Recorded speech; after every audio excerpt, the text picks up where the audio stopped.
left in the 2012 Olympic Games in London. They have been deemed a great success by the International Olympic Committee. And joining us this morning is Calgary's Britain's Consul General, Tony Kay. Thank you so much for coming in this morning and chatting with us. Good morning, Carl. We had you in at the beginning of the Games, and we had the opening ceremonies. We've had such an amazing show so far. What's your take been on the Games? I mean, it's completely exceeded everyone's expectations, I think.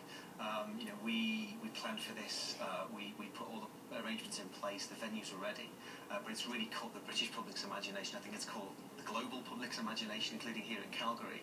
It's great to see our team doing so well, our best performance in terms of medals since 1908, and it's great to see the Canadian team doing well as well, with another bronze medal today, I believe. This morning, yes, that's right, about half an hour ago. The International Committee has declared the London Games a great success and a huge model for the next Games in Rio. And they're also saying this is the greenest Games that have ever been. Many firsts for London, which is so important because there was some controversy leading up to the Games, as there always is. Yeah, I mean, that controversy was inevitable to an extent, and I think it happened in Vancouver a couple of years ago, and probably here 25 years ago.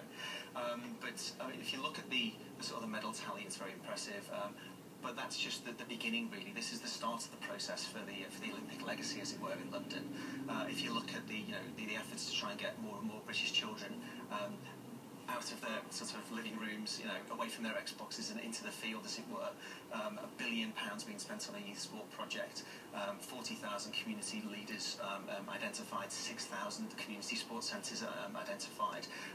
It's a way of really pushing kids to sort of to aspire to be Olympians, and that's exactly what happened here in Calgary 25 years ago. And I was at the Olympic Oval a couple of weeks ago for the opening ceremony, and it was great to see a facility that 25 years later is still being used by athletes, and that's our model, really.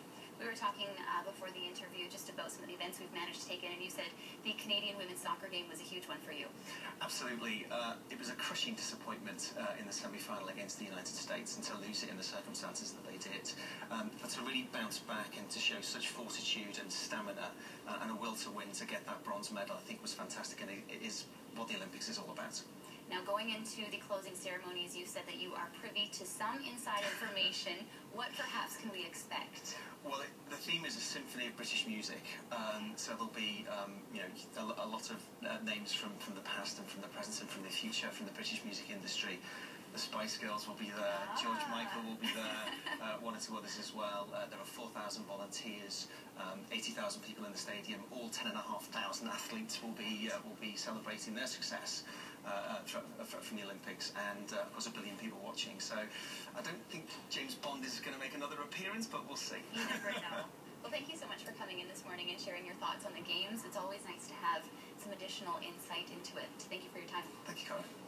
Thank you for joining us. It is now 7:19 on the morning news. Ever hear